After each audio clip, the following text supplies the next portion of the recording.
John Barnes was my idol. When I look back at it, I thought it was normal, but it wasn't. I think Sven was brilliant. You have a lot of burdens when it comes to criticism, whatever. He'd take all that on himself, so you can just go on and enjoy yourself and go and play and be the best you possibly can. So, chaps, today I feel really honoured and feel really privileged. We've got Emile Heskey, who's going to come on to the podcast today.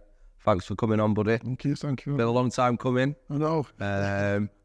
So, little story, how I know Emile. So, I've known Emile now probably 10 years. I met Emile through the boys, through coaching at City, and obviously over that time, I think in football, in the industry we're in, you come across people who, you know, no matter what they're doing or who they are, it doesn't matter whether you're a footballer, a builder, a bloody plumber, a teacher, you either click with people or you don't. Mm-hmm. And you know, I think over the years, as well as you, with the career you've had and what you've achieved in the game, you know, as a person, mate, the way you conduct yourself, the way which, you know, people see you, you've always been a person which, you know, everyone speaks so highly about. As a parent as well, not just a footballer, you know. Some people just get seen as, oh, that's a guy who used to play there or used to, you know. So with your knowledge, I've been pressing you a little bit, Anna, to try and get you here because you know why? You've got so much to offer. From a personal point of view for me, every time we've tried to have a conversation, we've been in a building, there's been 50 people around us.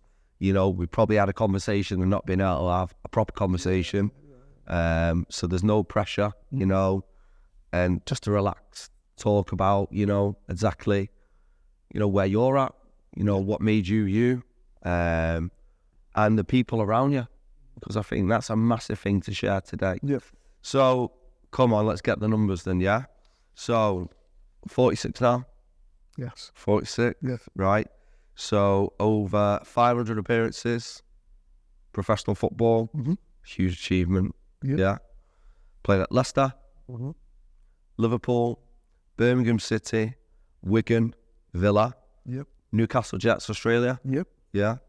And then you came back to Bolton, didn't you? You had a stint at Bolton with 130 appearances, 130 goals. Which is, it's a lot, mate. It's a lot. Did all right. And do you know what, though? You must look at that because of the stuff that we're going to be talking about. You know, people see them numbers, but what people don't see is the sacrifices, the dedication, the commitment to get them numbers. Yeah, I think, because you only see the end product, don't you? You only see the end product. You don't see what goes in. You don't see everyday training, training hard. If I tell you about some of the training that I used to have to do with my parents, well, with my dad, you're like, oh. But I'll tell you, I'll get some of my friends who had to do it with me.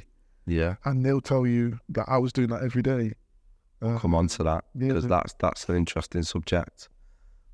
International appearances, 62, 7 goals. Some of the time when you played for England was with some of the most iconic players. So, you know, before we even get into anything, you know, mate, you must look back. And if you don't look back every now and again and go, do you know what? I've earned that.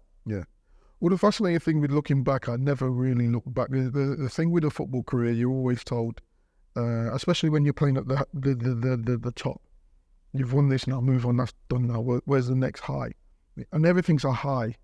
So when I was at Leicester, we won League Cup. You're like, okay, that's brilliant. And go and have a few bevies, and then the next thing is you're playing a game at the weekend. So you're like, come on, where's the next high? And then you move to Liverpool, and then it's a must. It's not, oh, you might. No, it's a must. You must get to you must get to that. So we win the three trophies in one season, and you're like, where's the next one? You never really get to enjoy that time that you're in. And if so, talking about looking back, I obviously did my book, and that was the first time I could really look back at my career. Was that the first period where, because you were actively documenting it, you actually went back? Because when you're in this industry, or I'm not in the industry at the minute, but when we're both working in them industries, it's so fast paced. Yeah. So even if you achieve something, the next day it's how you achieve that again. Yeah. So there's not even a period of reflection. No, you don't reflect on anything. You just move on to the next one, and it's about winning that either again or winning something bigger. Yeah. So when I look back at my when I was doing my process of doing my book, there were certain games I didn't even remember, and it wasn't until you look back and you say, "Oh yeah, everyone knows the 3-3 game Leicester versus Arsenal, and Bergkamp scored that hat trick. Yeah. I forgot I scored in that game because the first thing you think of is Bergkamp's amazing hat trick, and then it wasn't until I looked back and I was like, "Oh yeah, I remember that goal now." But you've played in so many of them games, mate, you know, which is for me, you know, so much respect because I want to bring it back down to not when you was playing here, it's when you were here. So this amazing football career what you had, mate, which is iconic, by the way, right? Don't play it down. It's iconic, yeah. And I've never really been able to talk to you like this, you know, because from a professional point of view, you know, you need to hear these things and you need to know exactly, you know, what you put in your life into an industry. You know, sometimes that's just the way you are. Yeah. Like that work rate, that humbleness, you know, mentality I always use is, you know, you're not a museum, you're a factory, mate. You just keep going, keep producing, keep trying to get better. So where did it start? When did it start? And what was your first memory of, do you know what? I love football. Football's something which I really want to spend time to do and develop. I can't tell you what, but so football wasn't my first love. Athletics was. Was it? Yeah. So Right. I loved running and I loved long jump. Okay. So that's what I do, especially at a very young age. I just run everywhere. What age is it? I'm talking 6, 7s. Really? Yeah, I used to love Linford Christie and people like that. Ed Moses, Carl Lewis. Yeah. So you're watching that, but then when you're talking about athletics and that love for it, you can play football whenever, any time of the day.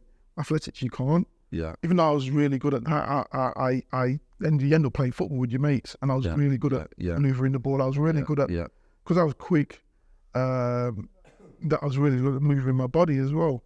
So all I did was transfer that into with the ball at your feet.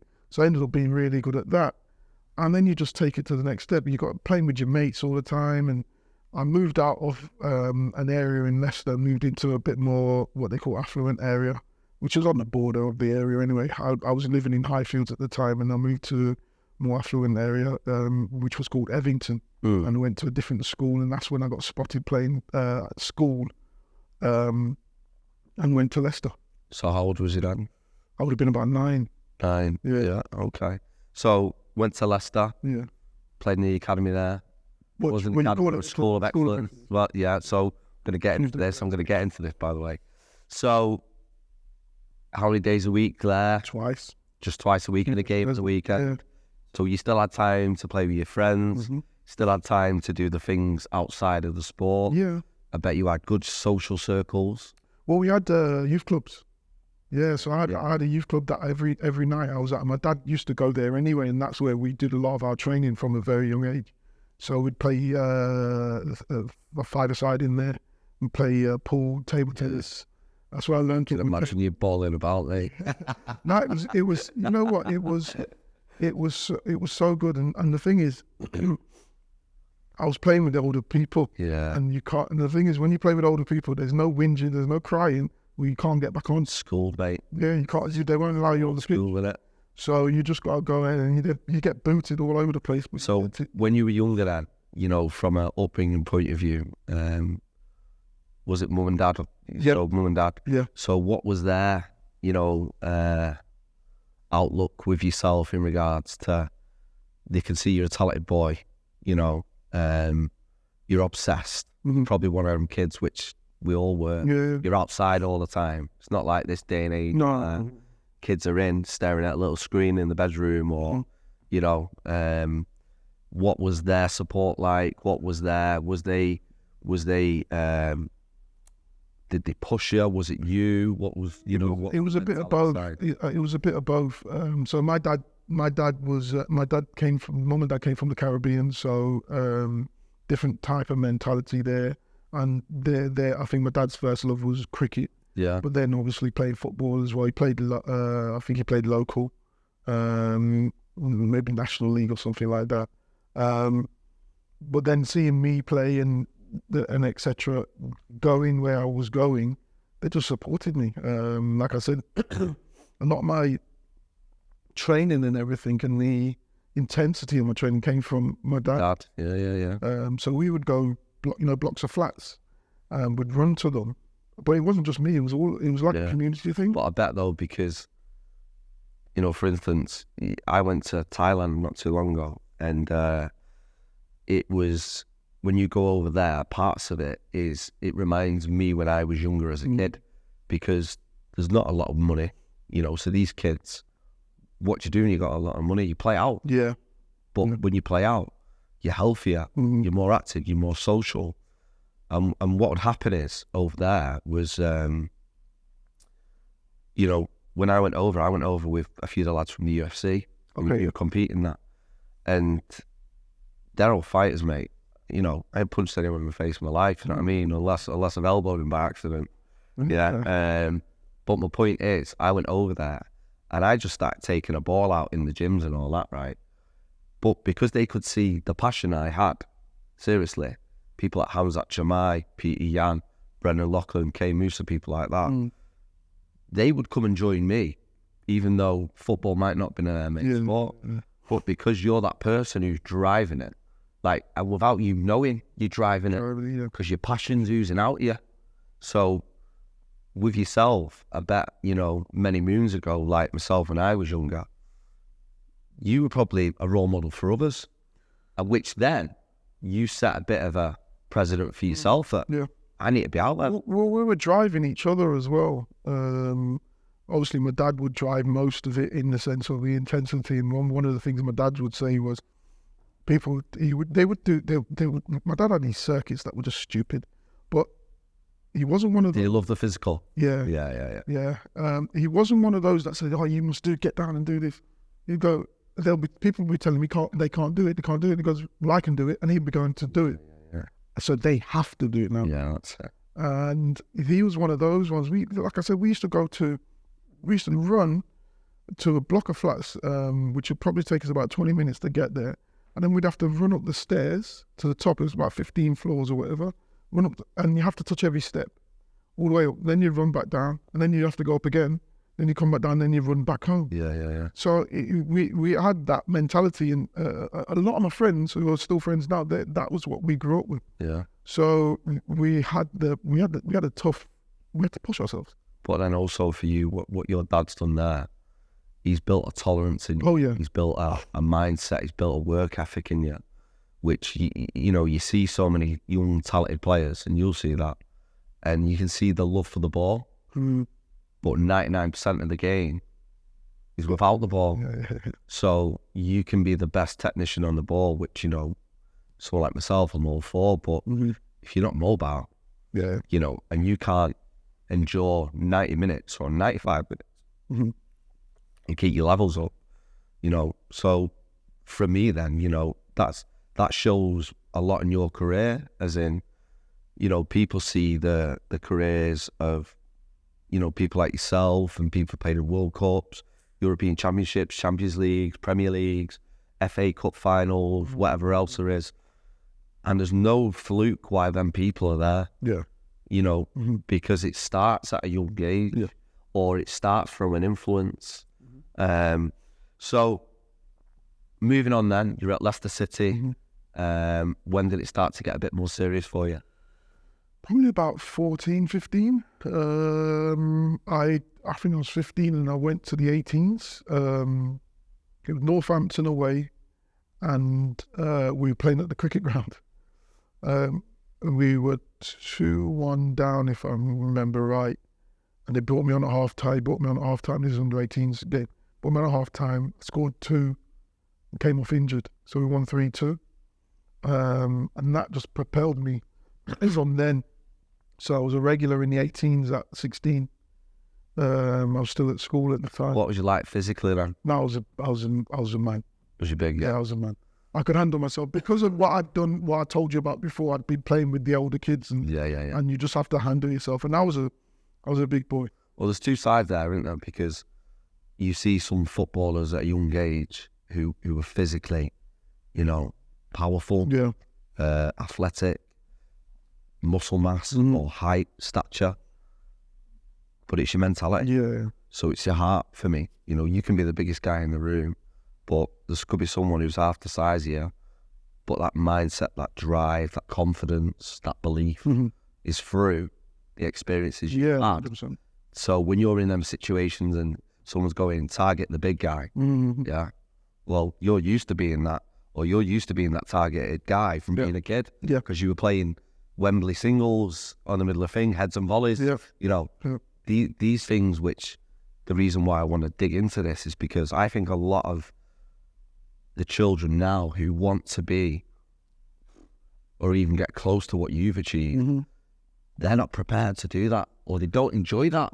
Whereas for me, I always wanted to be a footballer, but I had limitations, you know what I mean? And when I look back and being honest, but when I seen people like yourself play, and I seen, what you offered, it's not just physical, it's mentality. Yeah. It's drive, it's sacrifice.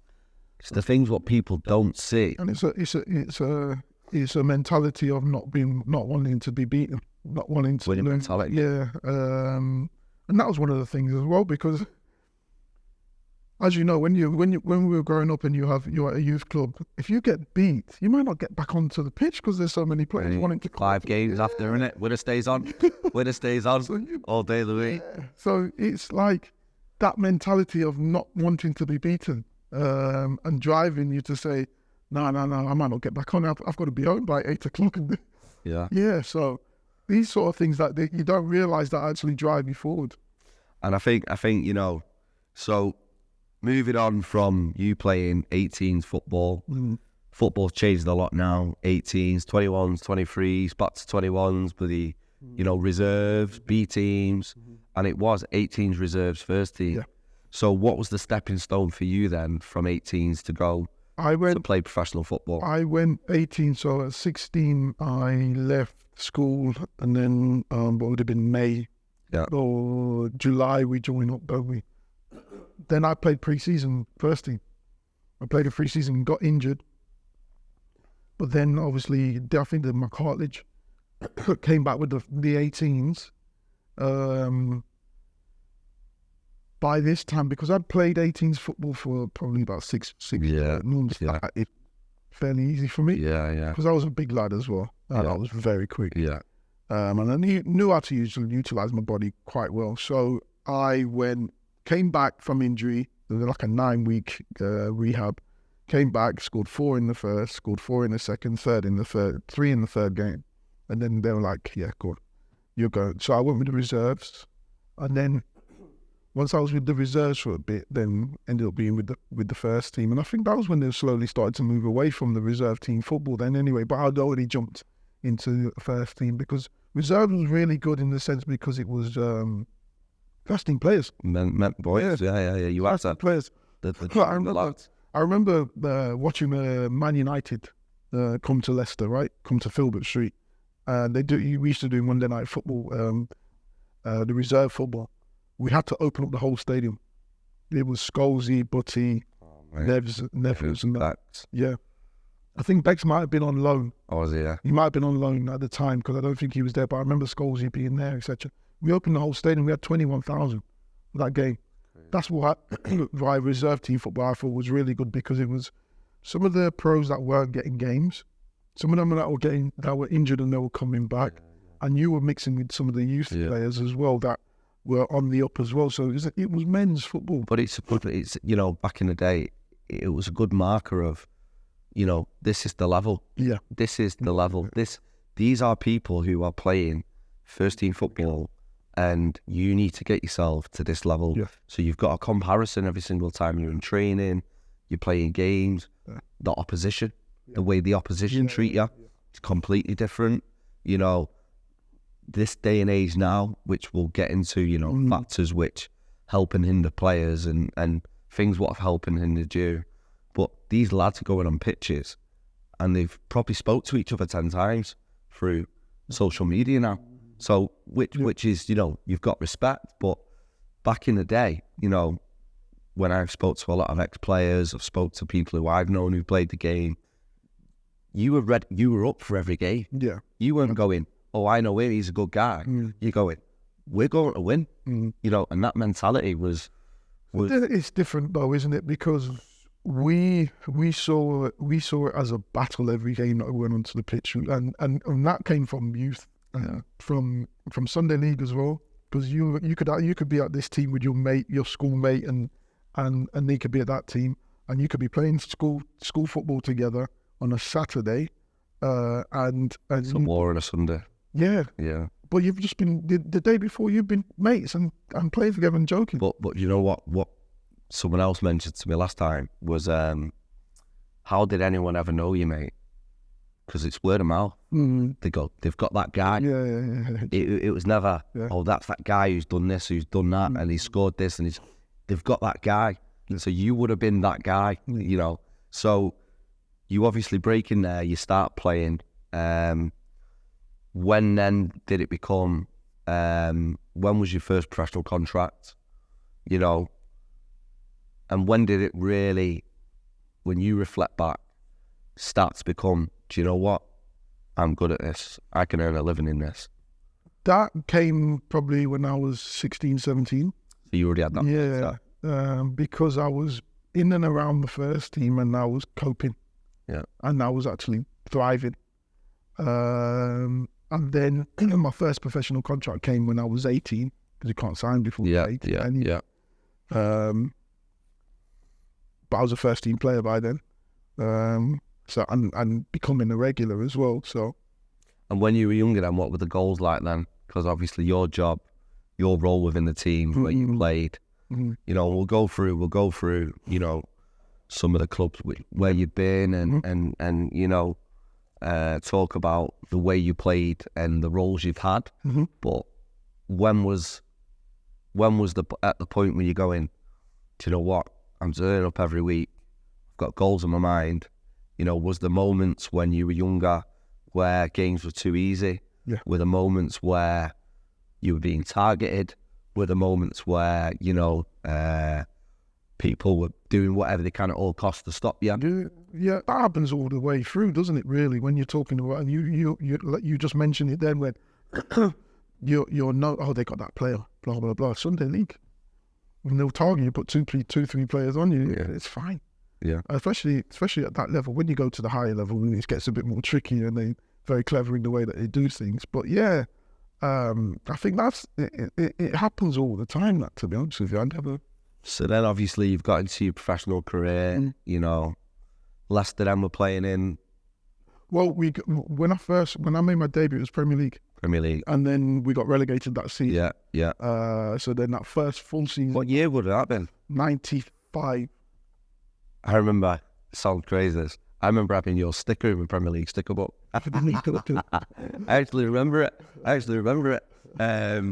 So, Leicester. Where was next? What do you mean? Where next destination after Leicester? Liverpool. Yeah.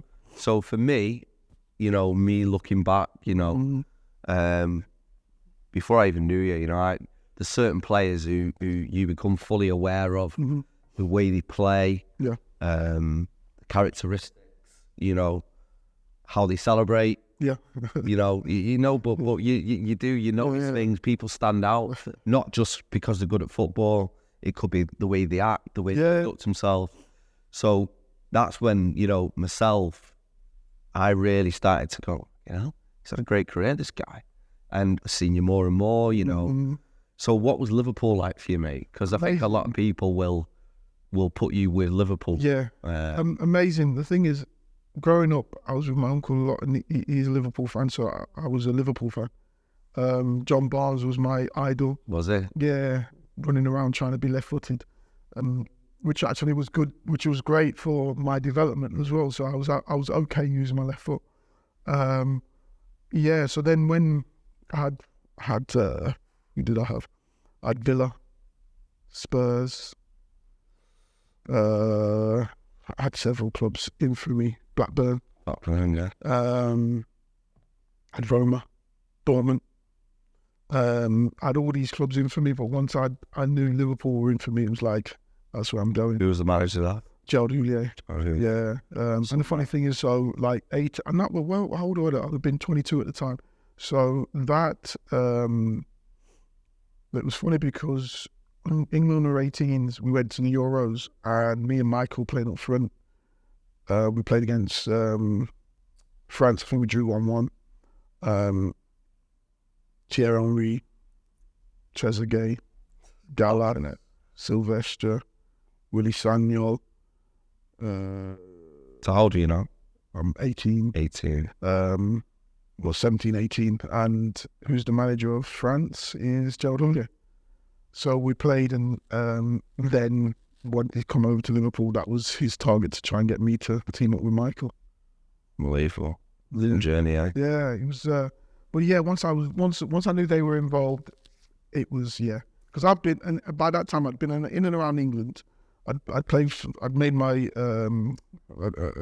England debut anyway, but I'd started playing from the under 16s. So I knew the progression. I knew the way England. Because again, I'm at Leicester. It's totally different football at Leicester to the national. Different expectations. Yeah. Different ways of Leicester is, no disrespect to Leicester, but it's getting into the channel. Direct, Getting into the channel, make sure your third man runs, blah, blah, blah, up, back and through. Whereas England, you're playing out from the back. Yeah. You've got to create spaces.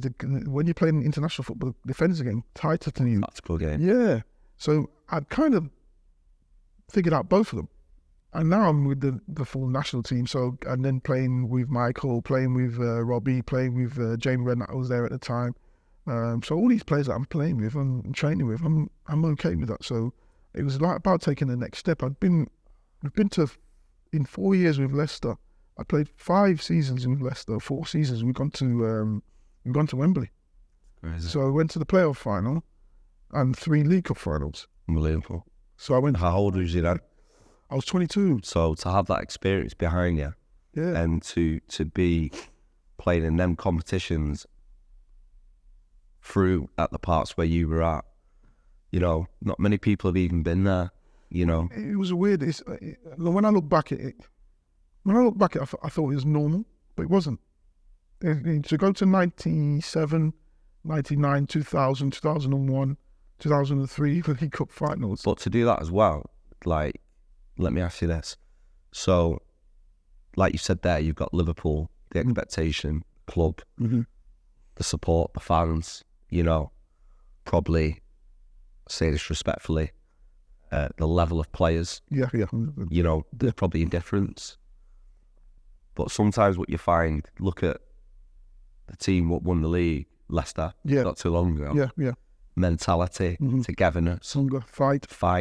All them characteristics and all them key factors can outweigh technical, physicality, he can do this, he can do that, because that togetherness is such a big factor in not just football, but in anything in life, which some people who probably aren't as talented, when they work so hard together, the end product is always higher than the individuals who've got the ability. 100%. So when you went from Leicester to Liverpool, what was different? What was different in regards to not just you wearing a red kit and you've gone from wearing a blue kit?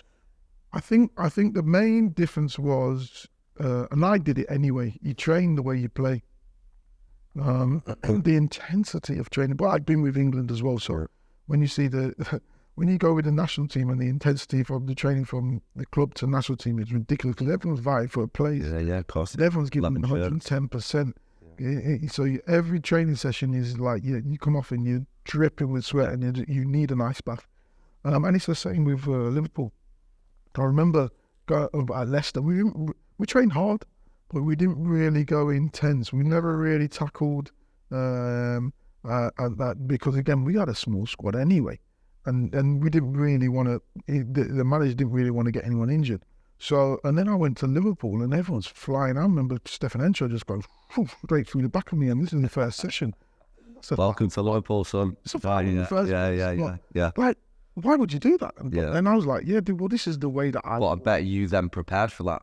Well, I'd like So to. that's a little reminder, isn't it? Yeah, because I like to play that way. I like to train, because what people forget is the training is a dress rehearsal. If you've done everything in training, the game's easy. It's the same thing, just another day, isn't it?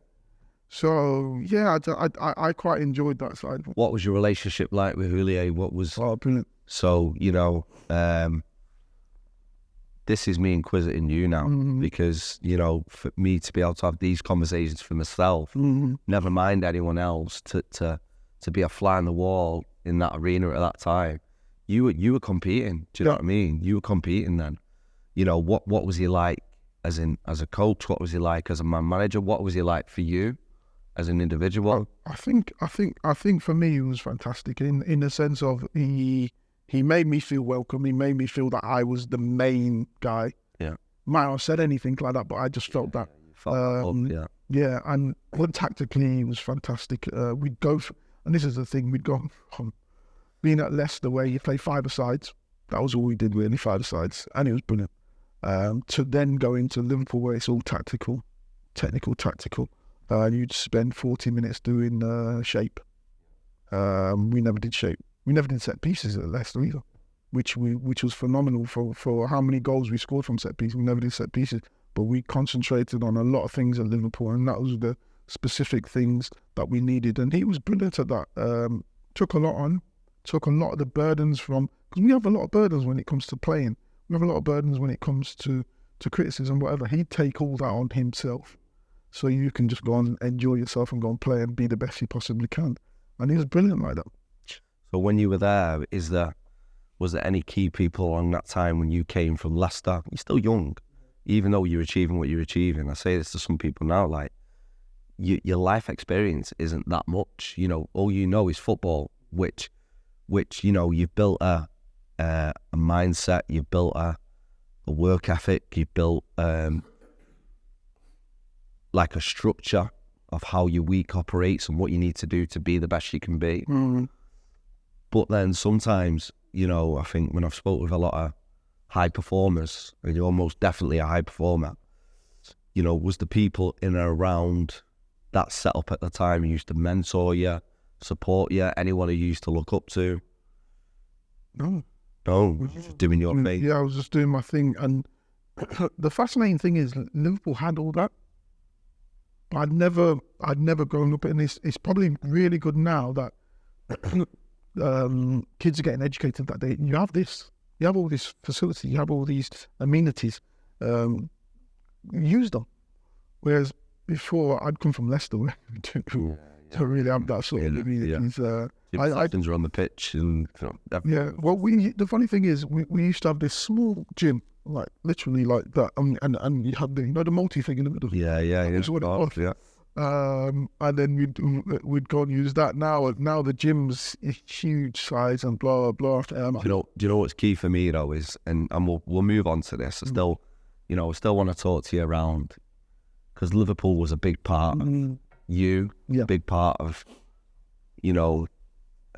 what you achieved in football. Yes.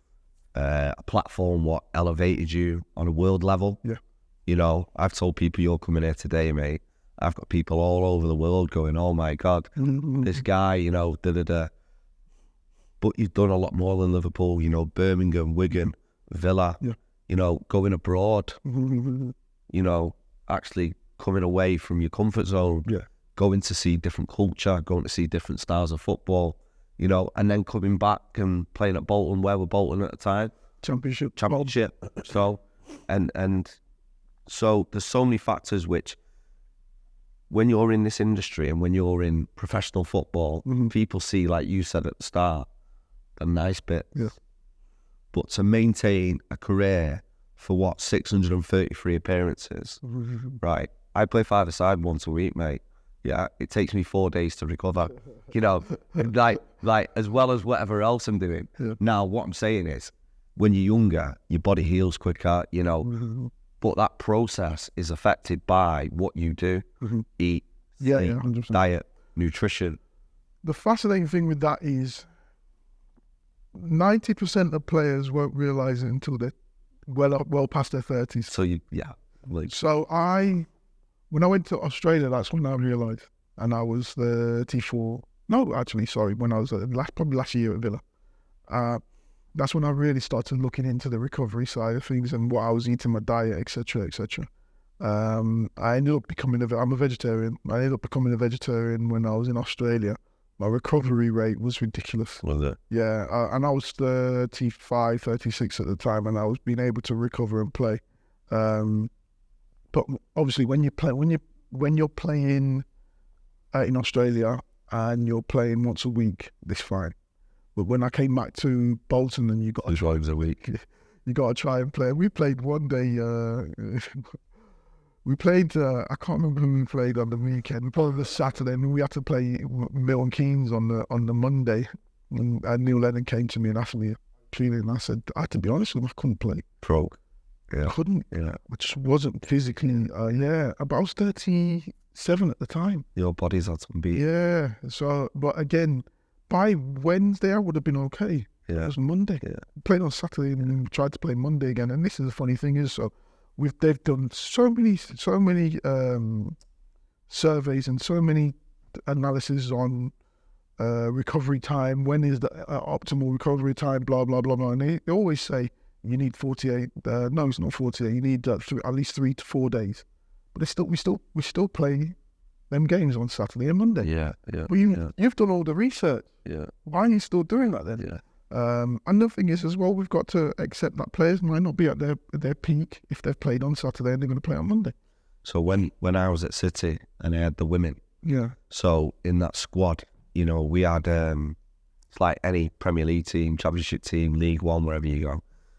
You have vast different amounts of experience, ages, people who've been in the game for X amount of time, just come into it as a young 17, 18-year-old to someone who's a senior pro. Mm-hmm. And we had players who probably weren't, they were below 30, but because of the demand of how they played, and especially players who played on the side, or even, what people don't see is if you're a striker like a 9 and you're put up against someone who's as physical as you, well, you're not running, you're fighting all game because people aren't letting you move. So you're constantly pushing, your brain's working even harder than anyone else because you're not getting any free movement. Yeah. And I think what was really important when I was at City, when I look back at like recovery, was it's people understanding you.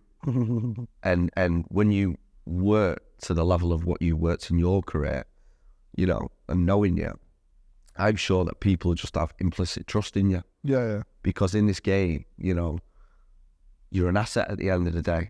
You have a value and you have a service, what you do for that football club, but everyone heals differently. Yeah. Everyone plays differently. So someone who's a runner, you might be able to do 10K, 2 days you feel great. But as a number 9, getting roughed up, booted, pushed up the pitch, sprinting, more accels, decels, higher accels and decels. Your body can be under more risk, do you know what I mean?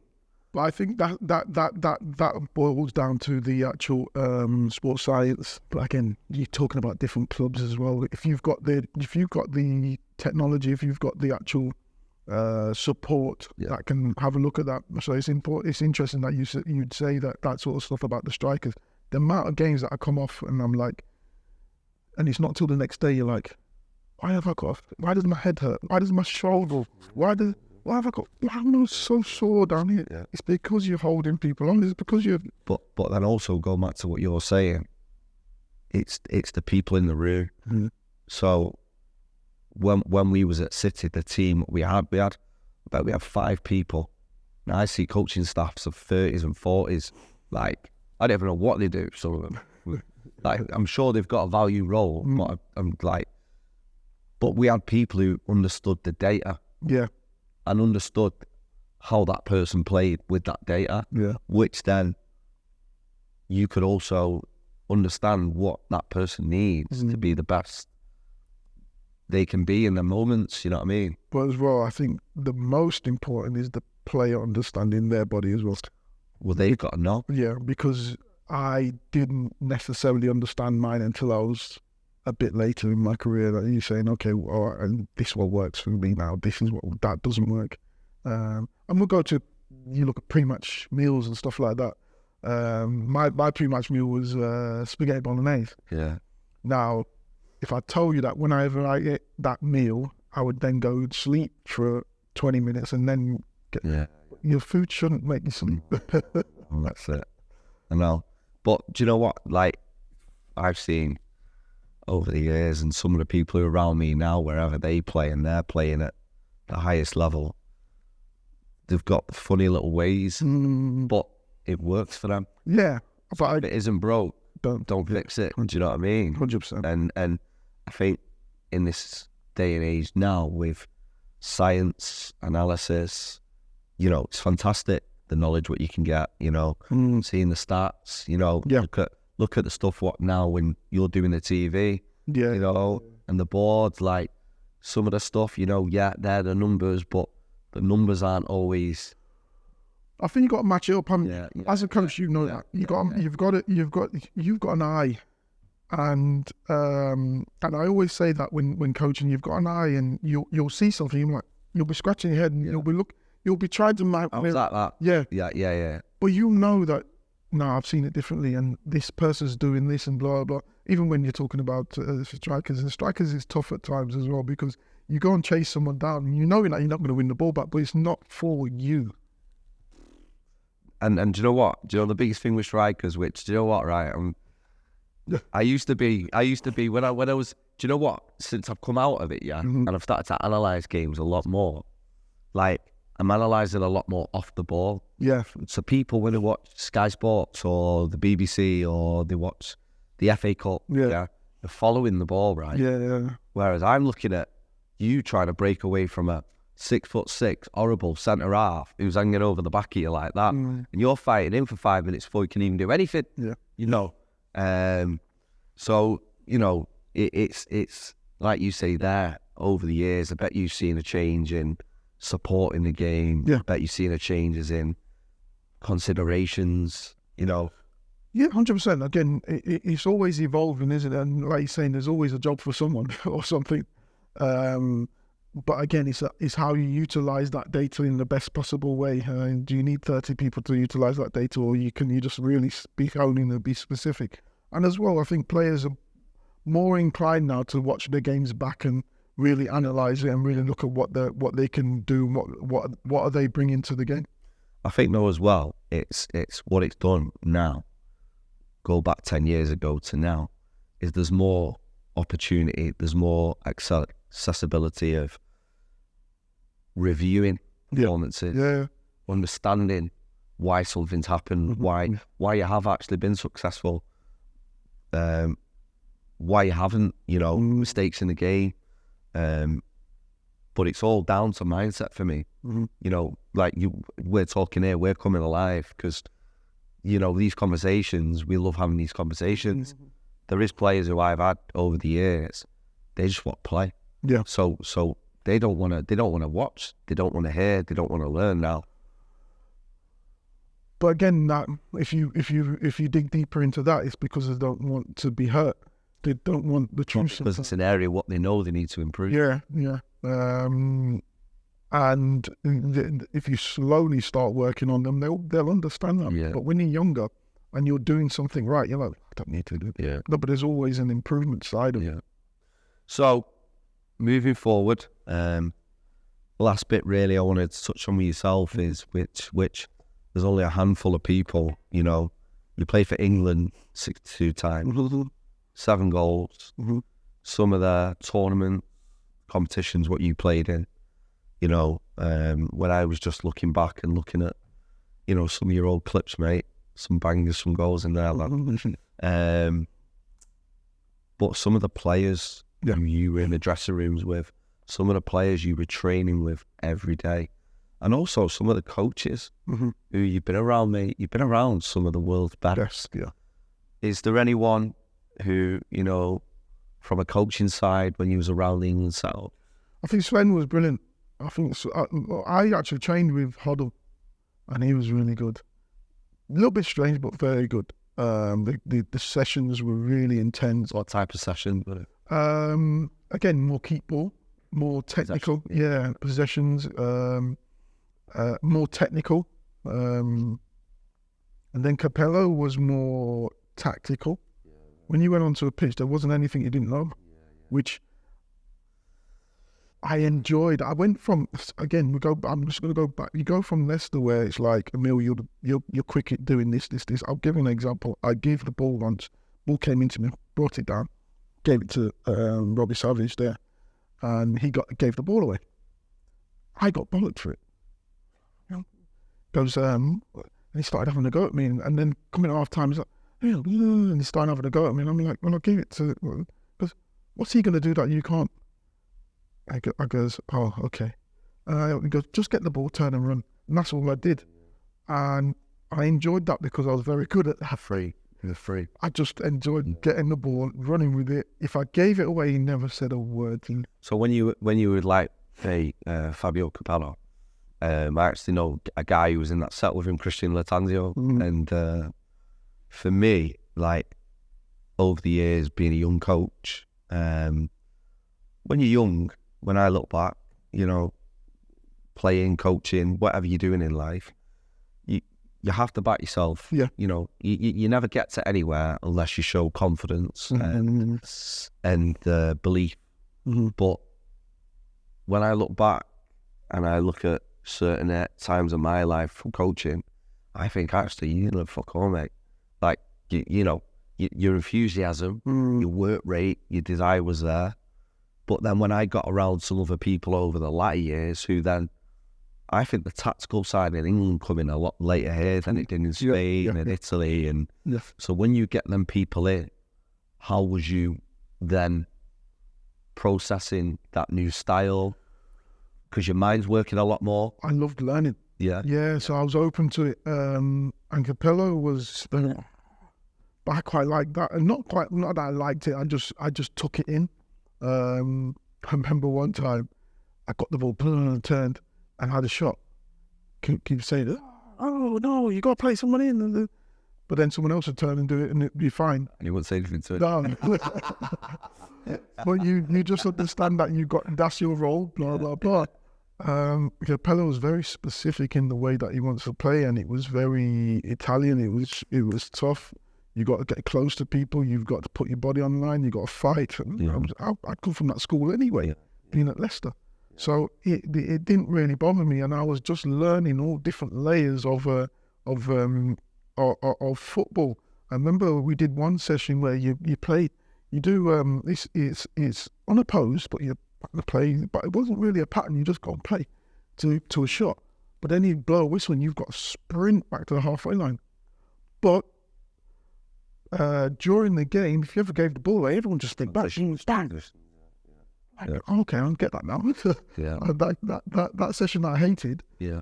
But I did. It transcends into this and in the game. When you was in that England setup, you know, you played with you have played with some of the world's best, and I think, you know, you've got to consider yourself, what you've achieved. You know, you're up there. You know, prolific for the area of the pitch and what you achieved playing the roles you did. Is there any individuals who really for you stood out? I want to say stood out for either the mentality, the technical ability. Mentality, you got to say Lamb.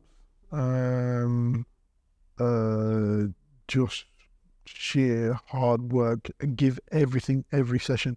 We're the same age, so we played from 18s upwards. Give everything. Every session you gave everything. Did more than needed as well. You know what I mean? And then as well, he had the mentality that he's going to have a shot every time he gets the ball. Technical.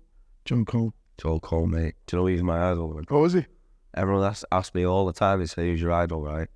Because I was the kid on the street who was Joe Cole, not the kid on the pitch, but I was all about the ball and being out loud. and I don't think he gets that. I don't think he gets that respect. I think he's forgotten. I think everyone points at Joe Cole. Everyone points to Chelsea. Yeah. Go back. West Ham, mate. Yeah. West Ham. I watched Joe Cole at Maxfield Town. Yeah. And I know there was a gulf, but you can still see class on the pitch, right? And this lad was just beaming in confidence, like that kid who's doing the rainbow flicks. He's a last. And do you know what? I look in the Premier League now, and I look at like English football, and you know, players who are free, who you can see without asking them from the body language and the way they're moving, how confident they were on that ball. Well, and it's like you're saying, so free. So he was at West Ham, he was free, he was allowed, but not, same for me at Leicester, I was free to into a structure. Yeah. And he came into a structure in Chelsea, and he kind of took it away. So when you go back to West Ham and you get clips of him, Vieira can't get near him. Oh no, I remember it. Yeah. You know, he's doing. And the funny thing is, I gave an example of him in. So whenever anyone asks about with England who's technically, but I always say him, and I always give him an example. So we were doing crossing and finishing, and you get the ball, and I'm young, so he would have been 18 at the time, coming to train with us. You get the ball and you ping it out so he's got the ball and we pinged it out, and he's gone over Rabona first. Oh man, I knew you were gonna say it. You know, I knew you were gonna say it. He can do it. But to have that confidence, do you know what I mean? He didn't care. It was just, and I'm stood there looking at it, and I'm supposed to be running in to go on that. I'm so happy you've said him. You know, I swear to God, he's the best player. I tell my little boy, Ruben, I say, he goes, "Daddy, who's the player?" And I say, "You're probably like," and I try and like play him down, but do you know what? I'm going right. Type this guy's name in. Yeah, before he even say it, I say, type this guy's name. He went, he don't come up. Like, hang on, he does come up, but you need to watch it. Yeah. And I said, with certain footballers, because I did see him numerous times on the pitch, what I seen in the moments, like, will always support me in saying that guy on the ball, mate, was like phenomenal. The thing is, when you're doing is it rainbow flick? Yeah. When you're doing that in your own box for England under 15, in your own box, you've got to have some sort of nerve, because a certain manager will bring you off. So, but he was confident enough, and they just left him to do it, and it was great.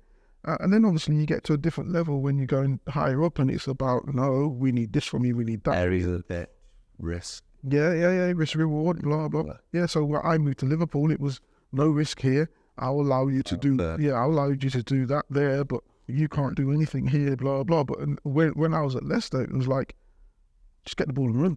Do my way. I used to like, so with the clubs, you know, I've coached that over the years. There's been different philosophies, different methodology of, you know, the way you want play to evolve to go into the first team.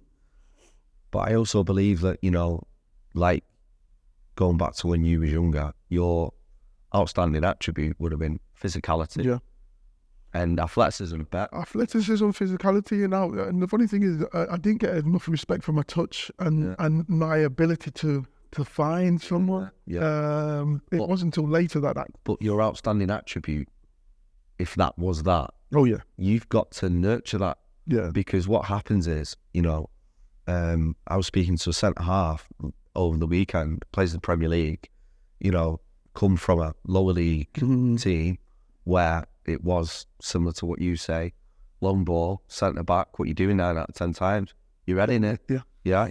Since he's been at the club he's been at, he's probably headed it 3 times. So what I'm saying is that skill, what he's nurtured from a young age, which Joe Cole would never be that kid who, I don't think you'd see him doing him 10Ks 5 times a week. No. You'd see him with a ball at his feet 10 hours a day. Do you know what I mean? So it's nurturing it or you lose it. Yeah. And you can knock that out of players. And with the clubs I've been at, with young talented lads or even senior professionals, you can have someone who's so free and has got confidence and is performing.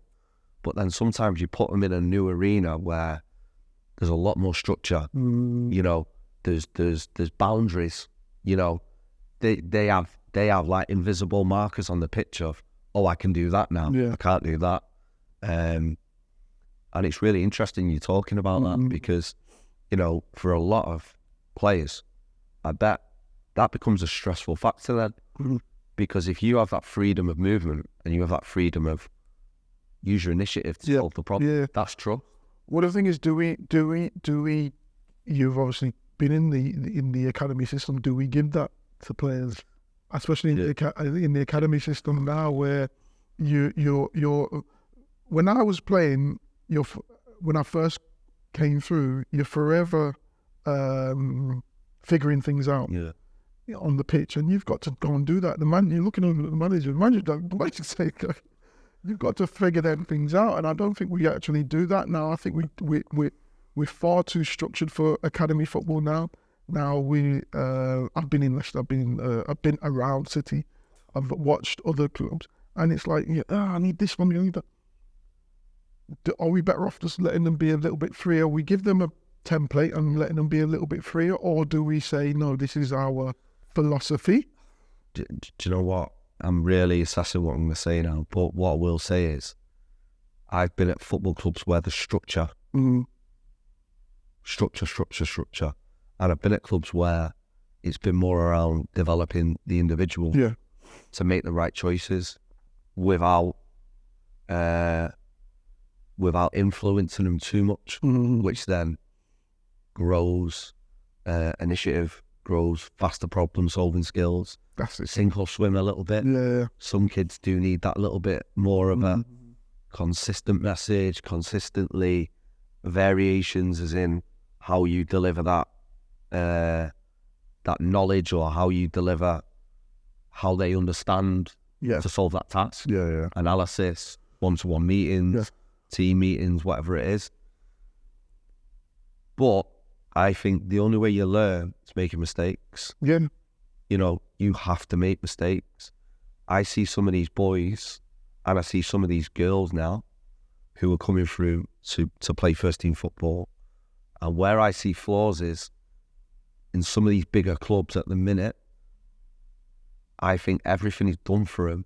But then if they were ever not to make it at that one club, I think they're going to find it really tough to then adapt, because they have a certain style of play, what's drilled into them, which when you play with players around you, are on the same wavelength, by the way. Oh my God.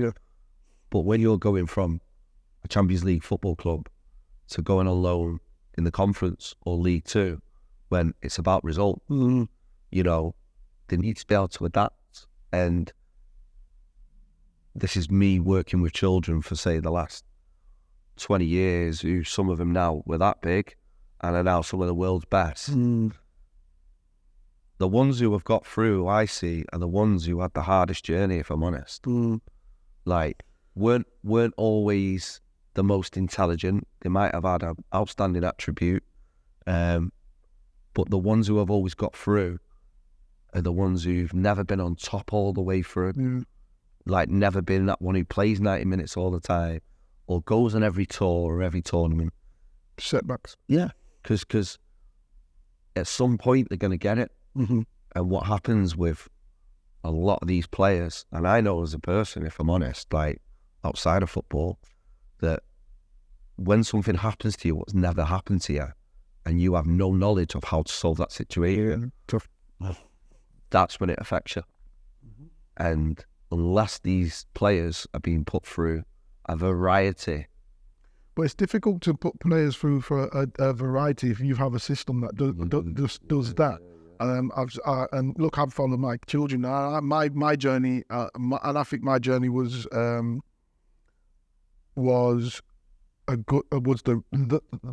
right one. Because I'd grown up with Leicester, where it's like I said, it was up, back and through. It's running around. You've got to, if you don't chase that right. I've forward complaining about watching two centre backs. Back in the day, we used to have to watch the whole back four. So we used to have to run, and if you didn't do it, it was like, come and sit down with me, we'll get someone else to do it. So I went from that to then being with the England setup, where it's like, you got to figure out, you got to play, you can't be just running in behind. You've got to show to feet. So I'd learned both at the same time because I've been with the national team setups, which was good. So then when I moved on, it was great. I could understand everything. Do you think for you, and I'll say this, like, you know, some people say at certain points of their career, they can say, no, that's when I was playing the best football. And some people say towards the end was when I was playing the best football. But at what point for you, when you reflect back, when do you think you was most knowledgeable? And I don't just mean as in at the end and you've had your career, you know, at what point were you becoming a lot more aware, assessing things more? In my 30s. Yeah. Yeah. Yeah, a lot of people say that. In my 30s, I was a better footballer. Yeah. I played my best football when I was at Leicester because I was a Yeah. beast. Yeah. But I was more knowledgeable in my 30s. Yeah. Understood. I didn't have to do as much, but I was doing more here. Work but smart. Yeah. Work smart around and work hard. Yeah. Because when you're younger, you see it is, and I think what's you know, I'll take back one thing what I said before is in academy football, by the way, I know a lot of people in this game. There's some amazing coaches, and not just coaches, other people who aren't even football based who have a massive effect on these young players becoming footballers. And I think the more variety of types of people you have in your journey, the better. One gives you tough love. Yeah. You know, you're quite distant. You've got to know how to manage yourself. You've probably got to have a bit of a battle with yourself with your emotions and guessing, you know, how to approach it. There'll be other people who are really obvious, as in they're approachable, you know exactly where you stand. Yeah. And like you say there, as you get older, you become wiser. Some people, like, you know, we used to have some kids who come in at, say, Man City, for instance, and they'd be the fastest kids you've ever seen in your life, mate. Like, but they'd be like a speedboat without a rudder. Yeah. They'll go, run the ball to pitch, run the ball to pitch. And it's like, how much potential have you got? And I think the biggest thing what you're saying there is when you got to your 30s, you were the most knowledgeable at that point because you're open-minded and the willingness to get better. Yeah. That's in you. Yeah, 100%. And that's probably come from, go back to the first thing we spoke about, the way your parents were, your dad was with you. Yeah. Because you wouldn't have got to where you got without that support. Yeah. So moving on, and I think this ties in so well, you know, so Jada and Regan, you know, they're on the journey now. Both playing at Manchester City, two of the best. But I'll say this on the camera, by the way, because I've worked with them and I've seen them. They are two of the best talents in this country, so you need to look out for them. And they're both very different people, aren't they? How they conduct themselves, how they act. You know, how's that for you now? It's great. It's good to see the journey. It's fascinating, the journey. But again, it's great because obviously, like you just said, they're two different kids, and but it's great. It's great because you've seen that and you've seen their journeys, and it's good that they've been at that place, particularly because you supported that. We actually sat down and we spoke with yous and said, look, same mum, same dad, but these are two totally different kids. Trust me. Yeah, so and you've dealt with that really well. So I have to say thank you for that as a club in general. It's fascinating. So Chantel, their mum, said, "Look, I'm going to try and find somewhere for them to go." And it was like summer holiday, find somewhere for them to go and just let off some steam and blah blah blah. So found in Wilmslow, I think it was, or Alderley, one of them anyway. And Man City were doing a summer camp. They used to do it at the Rileys. That was it. Yeah. Rileys, yeah. So Chantel took them in and said, "Oh, can he come in and join in?" Yeah. Oh, he's got to be 6 though. I was like, "Well, he's big." So Jaden come out, tank. So he come out and he goes, "Yeah, go on." And he had his Villa kit on. I was at Aston Villa, had his Villa kit on. So she took him there for the week. And then he's invited him down to City and goes, "Oh, bring him down." And at the time I'm playing, and I'm obviously been through my whole journey, and I'm like, don't really want my son to be going through this, blah blah blah. So I left Shanti to do it. I left their mum to do it, and he was there for a couple of weeks, and he was enjoying it. He was loving it. And there one day, and I said, "Well, let me go and have a look then." went down to have a look and sat down. It was at Platt Lane, and that cold bloody the dome, mate. Yeah. Oh, man, you don't even know how many nights. How many nights I've been in there the winter, mate, honestly. Put that brave smile on. Oh. So I went in there and I was watching the training session and I'm there biting my fingernails and I'm like this and I'm thinking, nah, he's not good enough. And I'm pulling my hair out and saying, do I pull him out or no? Nah, he's miles off it. He's miles off it.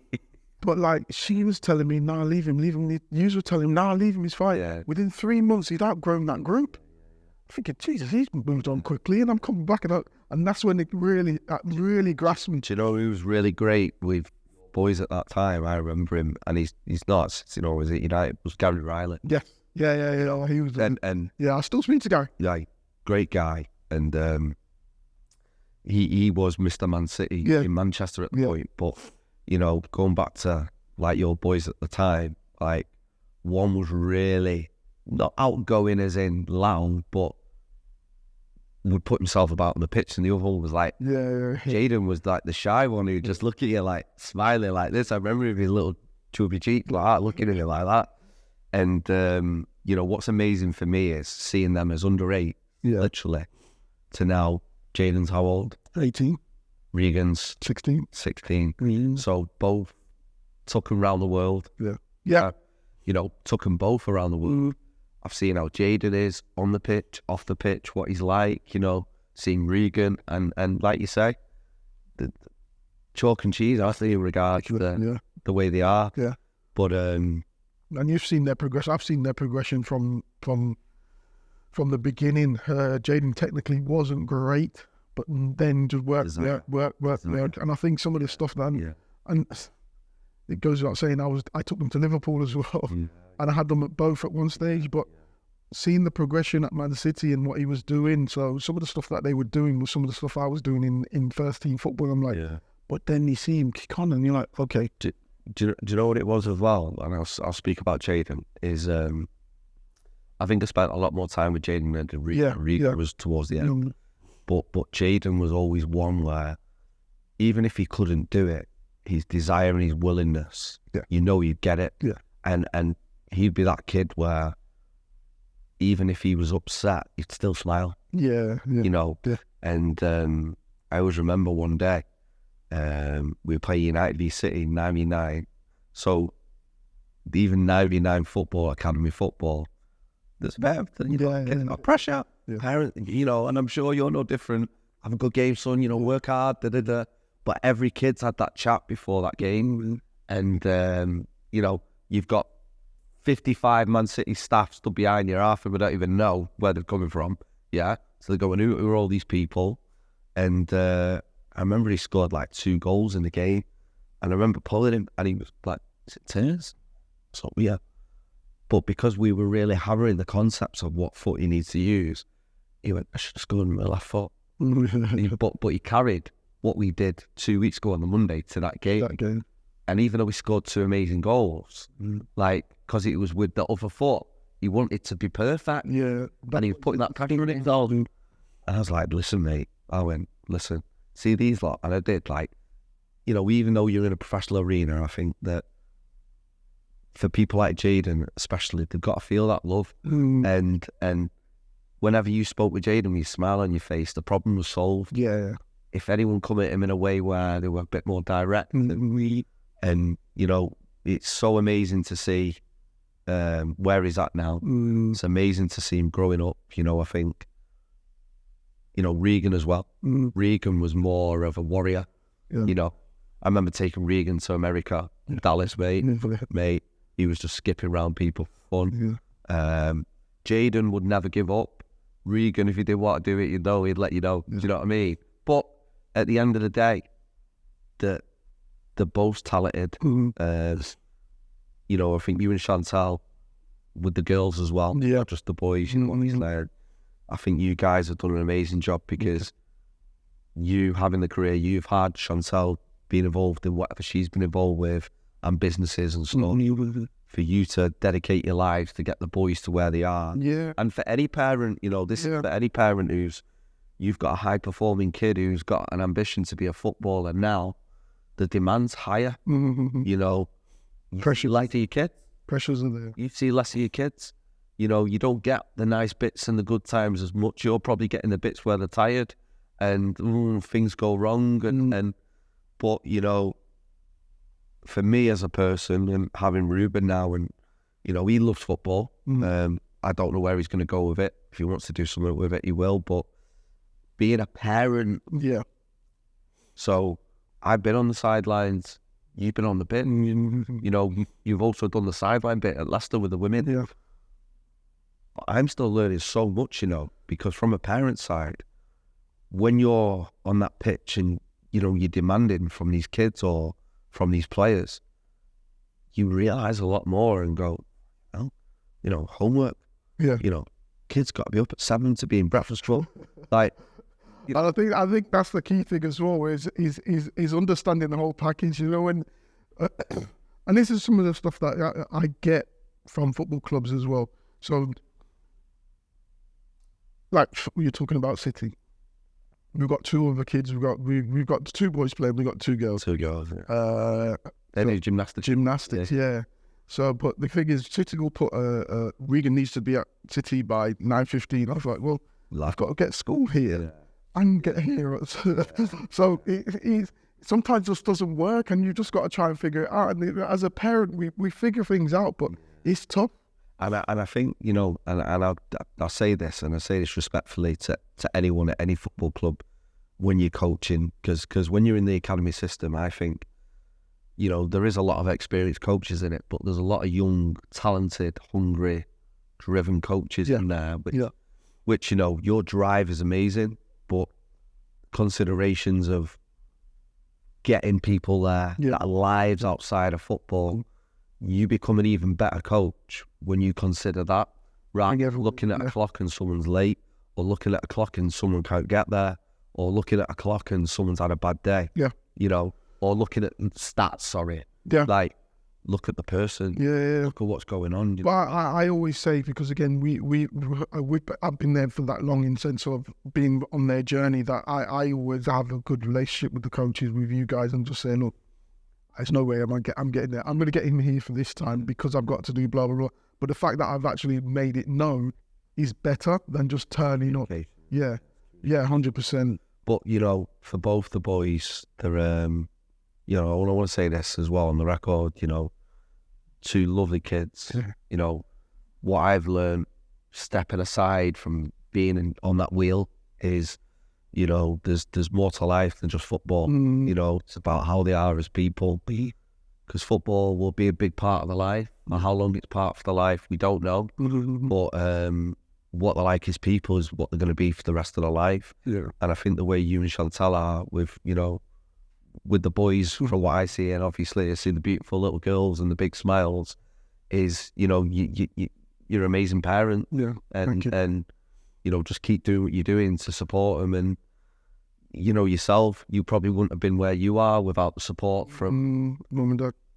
And, you know, it does come from there. And we're not perfect as parents.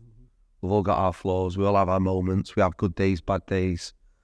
But, you know, when these kids look older, like I say to Ruben, is you'll realise one day why I work as hard as what I do.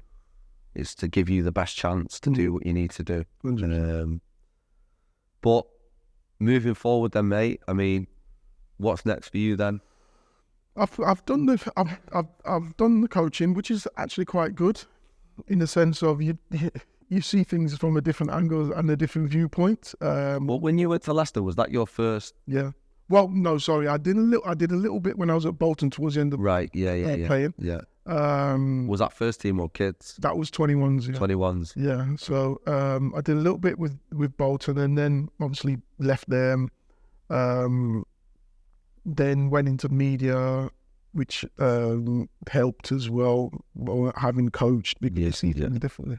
And you process the game different, don't you? 100%. Game different. So yeah, and now it's just media again. Stepped away from the coaching a little bit, be with the family a little bit more, and the boys are getting to a critical point where Jaden's now playing with the under-18s. Regan will hopefully get news on scholarship, etc. And Yeah, Jane is captain at this moment in time of the 18, so he's done very well. Who's going to be the best player? Is it still yourself or not? Hey, do you think they're going to take your crowd? Do you know what? I always say this, right, and it's weird to say it. They know more. If I was to compare me at 18, What you know and what they know. they know so much more than me. I'm learning from them at times. And like when I asked Jaden, because he's obviously playing more as a 9 than any other player. He plays 8 now, but he played more as a 9. So I asked Jaden about if they're playing out with a back 4, what do you do? Because what we do, we close down like this, blah blah. Well, what about a 3? Well, someone's got to jump in and do this, blah blah blah. Okay, what if they go and they do this and the inverters they do this? And I'm What like, I will say. I never knew any of that when I was playing. Do you know what I will say? For me as a person, when I went to City, Scott Sellers was amazing for me, like as a coach, but someone who I knew if I tag onto his shoulder, the knowledge I'm going to gain because of his passion, his love, and you know, Rodolfo was the tactical one, mate. Rodolfo was amazing, and I do look at some of the boys at City, and I think, you know, there's other clubs, Chelsea, Arsenal, and I think tactically how they can process things so quickly and solve the problem. Yeah. So they're playing out with 2 at the back, they're rotating, they've got 3 at the back, the 6 drops in. How my role changes, my body shape, my angles, my distances. It's fascinating, but I never knew all that. They're a different beast to us, mate. I never knew all that. Different beast. And so when I look at me at 18 playing first team football to him playing youth team football, and the knowledge that he's got is totally different. But what I will say, I was a man at that time, so I could actually go out and be on that pitch. Regan's taller than him. Is he? Yeah, Regan's taller than him. Regan. Jaden can handle himself though, because he plays 21s and they play EFL Trophy. Listen, under 10s, 1v1s, Jaden bounced me off the ball. Let me tell you that. That's how strong he was at under 10. Yeah. And I always get the Fletchers in front of him or something like that, just in case, because they were a bit like. Well, listen. Do you know what, Emile? Thank you for your time. Thank you for having me.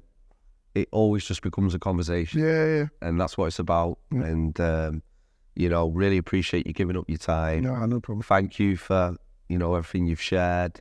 Want to say a big thank you as well, you know, for over the years with me, supporting your lads. You know, I think you as a parent, you do it the right way. You give your trust to people, which, you know, even though you've had the amazing career you've had, you're believing in systems, you're believing in the process. The thing with that is, I don't want to undermine anyone. If my son comes to me and asks me a certain question, I can give him my view on certain things. But I've got to leave it in the coach's hands, because the worst thing is for me is you being on the pitch and you're trying to get the attention of your players, and they keep going like this. Yeah. And half the time they didn't even know that I was watching, because I'd stand that far back that I'm not even there for them now, because they've got to get attention. Well, imagine this as coach. I'll tell you this. You'll laugh at this. This is funny. So at one point, I would look to the stand. I'll see you. God bless him. I'd see J. Lloyd. Yeah. I'd see Darren Fletcher. Yeah. I'd see Shaquille. I mean, Robin van Persie. I'd see Viv Anderson. I'm thinking, right. But obviously, I knew what I was doing. Yeah. And every now and again, we won't name names. There'd be one who'd be like, and I'd just look at him like that, and he'd go, and he'd sit back down. But imagine that for a 7-a-side team in your stand. Do you know what I mean? But it's amazing, isn't it? For me, you know, being able to talk to you like this, the experiences, reflecting back. I just love seeing where the boys are at. Yeah. And you know, they've got to keep working. Hardest workers, best learners. They've got the best support. And just, thank you for coming on. No, thank you. All right. So, man. Cheers, Emile. No, Cheers.